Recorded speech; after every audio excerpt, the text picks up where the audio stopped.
क्या क्या हो रहा है? आप इतने थके हुए थे कि अपने चेहरे को उस खुशबूदार तकिए पर रखने का इंतजार नहीं कर पा रहे थे।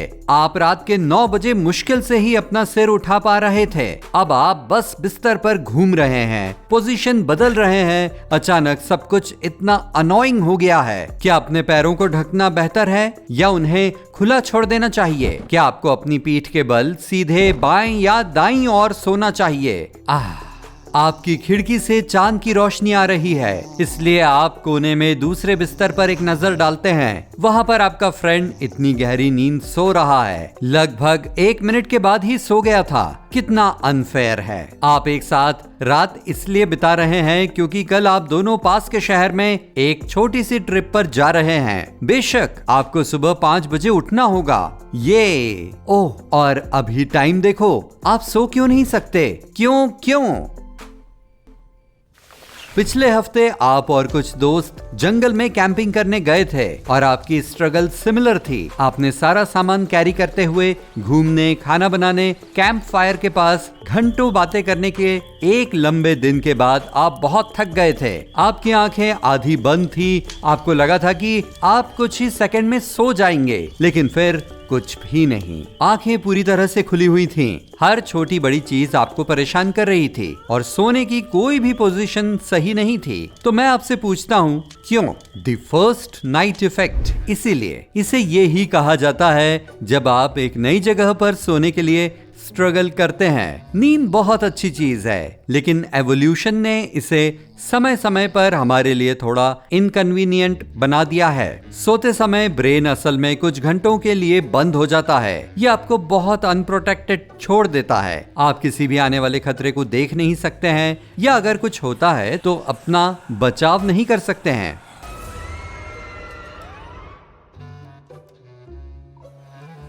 डॉल्फिन और व्हेल जैसे जानवर हैं जिन्होंने एक स्लीपिंग सिस्टम डेवलप किया है, जहां एक समय में उनके ब्रेन का केवल एक हिस्सा ही आराम करता है, दूसरा हिस्सा जाग रहा होता है और एक्शन के लिए तैयार रहता है। हमारे दिमाग में भी कुछ ऐसा ही चल रहा है। ऐसा नहीं है कि आपके दोस्त के कमरे में कोई खतरा है। हालांकि जब आप बिस्तर के नीचे की सारी धूल के बारे में सोचते हैं, कौन जाने कि वहां क्या छिपा है। हमारे पास कुछ इंस्टिंक्ट हैं जो बहुत पहले दिखाई दी थीं, जब हमारे पूर्वज गुफाओं में रहते थे और जानते थे कि अगर वे ऐसे सोएंगे जैसे कल नहीं होने वाला, तो शायद ऐसा ही हो। इसलिए वे जानते थे कि उनका गुफा के बाहर सोना सेफ नहीं है। इस फर्स्ट नाइट इफेक्ट के पीछे यही सबसे बड़ा कारण है। अगर आप अपने बिस्तर पर सोते हैं जिस कमरे में आप कंफर्टेबल महसूस करते हैं, तो आपका ब्रेन कहेगा, ओह ठीक है, अब आप सेफ हैं। लेकिन अगर आप किसी नई जगह जाते हैं तो कुछ भी मदद नहीं करता। यहाँ तक कि एक कंफर्टेबल बेड, एक सिल्की पिलो या ये फैक्ट कि आप अपने अच्छे दोस्त के घर पर हैं, आपका ब्रेन जानता है कि आप अपनी गुफा से बहुत दूर हैं, इसलिए ये आराम नहीं कर सकता है और आपको पूरी तरह से सोने नहीं देता है। ये थोड़ा सा डॉल्फिन की तरह है। हमारे ब्रेन का एक हिस्सा आराम कर रहा है, लेकिन दूसरा ध्यान से सुन रहा होता है कि कुछ अनप्रेडिक्टेबल ना हो जाए। आपका ब्रेन आपको इस आधा ब्रेन सोया है और आधा नहीं वाली बात से हमेशा परेशान नहीं करेगा। जब आप एक ही जगह पर लगातार 2 रातें बिताते हैं, तो आपका ब्रेन यही सोचेगा, ओह ये जगह सेफ है, हालांकि धूल का वो ढेर अभी भी मुझे परेशान करता है, और ये शायद आपको सोने देगा। अब ये फर्स्ट नाइट इफेक्ट इतना सीरियस नहीं है अगर आप इसे कभी कभार ही महसूस करते हैं, लेकिन अगर आप अक्सर लोकेशन बदलते हैं तो आप अपना ज्यादातर टाइम थका हुआ, अनप्रोडक्टिव या कुछ दूसरे इश्यूज का सामना करने में बिता सकते हैं। हमारे ब्रेन में कुछ पैटर्न हैं जो एवोल्यूशन ने दिए हैं, लेकिन किस्मत से ये काफी फ्लेक्सिबल भी हैं। आप इसे चकमा दे सकते हैं और फर्स्ट नाइट इफेक्ट को दूर करने में खुद की मदद कर सकते हैं, क्योंकि आपका ब्रेन इस फैक्ट से डरता है कि आप किसी अनजान जगह पर हैं। आप इसे और ज्यादा फैमिलियर बना सकते हैं और अपने ब्रेन को दिखा सकते हैं कि सब कुछ ठीक है। आप अपने साथ अपनी पसंद की कोई चीज ला सकते हैं, शायद आपका फेवरेट पजामा, आपका तकिया, वो नरम कंबल जिसे आप कभी किसी कीमत पर नहीं छोड़ सकते। क्या आप आमतौर पर सोने से पहले गर्म दूध पीते हैं? अपनी नई जगह पर भी यही काम करें। अपने ब्रेन को यह पहचानने में मदद करें कि अब रिलैक्स करने का टाइम है। उसी समय सोने जाएं जैसे आप आमतौर पर करते हैं। सोने से पहले कुछ एक्सरसाइज रिचुअल हैं। हाँ, मेरे भी नहीं है। लेकिन सोने से पहले आपकी जो भी रूटीन हो उसे इस नई जगह पर भी करें।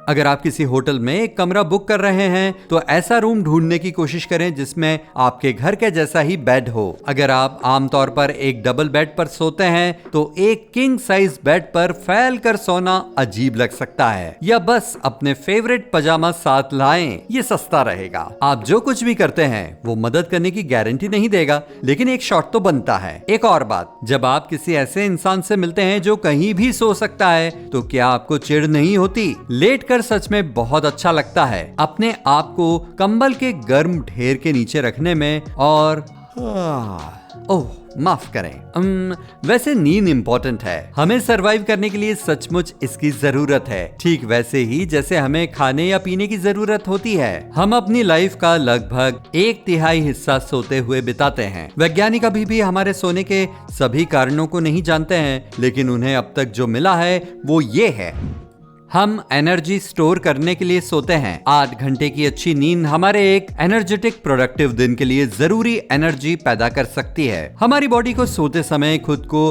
रीस्टोर करने की जरूरत होती है। बाल और नाखून बढ़ते हैं, मसल्स खुद को रिपेयर करती हैं। सोते समय इस सब के साथ और भी बहुत कुछ होता है, किसी एफर्ट की जरूरत नहीं होती है। फिर ब्रेन फंक्शन है। अगर आप रात के दौरान अपने तकिए के नीचे एक किताब रखते हैं, ये उम्मीद करते हुए कि आपका ब्रेन किसी तरह इसे पढ़ेगा और कल की परीक्षा के लिए तैयार रहेगा, तो ऐसा नहीं होगा। लेकिन अगर आप अच्छे से स्टडी करते हैं और बहुत सारे फैक्ट्स को ध्यान में रखते हैं तो रात की अच्छी नींद आपको सब कुछ याद रखने में जरूर मदद कर सकती है।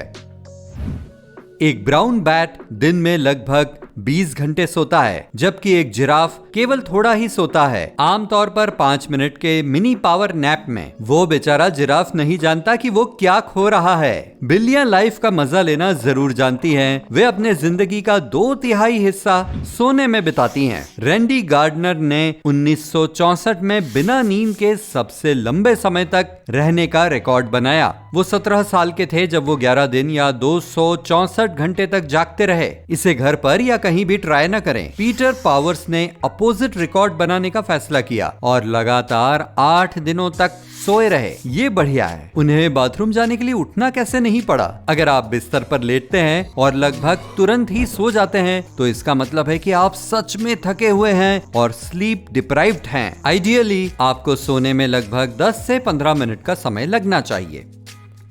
हर दिन 2 स्पेसिफिक टाइम होते हैं जब हम बहुत थका हुआ महसूस करते हैं, दिन के 2 बजे और रात के 2 बजे। इसलिए हमारा मन करता है कि हम लंच के बाद अपने काम पर जाने के बजाय एक नैप ले लें। अगली बार लंच ब्रेक के बाद ऑफिस में खर्राटे लेते हुए पकड़े जाने पर अपने बॉस को ये वीडियो दिखाएं। हम असल में एकमात्र ऐसे मैमल्स हैं जो जानबूझकर सोने में देरी करते हैं। और जाहिर तौर पर अब तक के सबसे कम कूल मैमल्स भी। पुराने जमाने में केवल 15% लोग ही कलर्ड सपने देखते थे। अब हम में से 75% लोग ऐसा करते हैं। कुछ लोग सोचते हैं कि ऐसा इसलिए है क्योंकि आजकल हमारे टीवी रंगीन है। वैसे हम हर रात लगभग 2 घंटे सपनों की दुनिया में बिताते हैं, लेकिन अगर आप अपने सपनों को याद रखना चाहते हैं तो आपको जागने के तुरंत बाद उन्हें लिख लेना चाहिए। बहुत लंबा इंतजार करेंगे तो आप उन सभी ऑसम सुपर पावर्स को भूल जाएंगे जो आपके पास थी।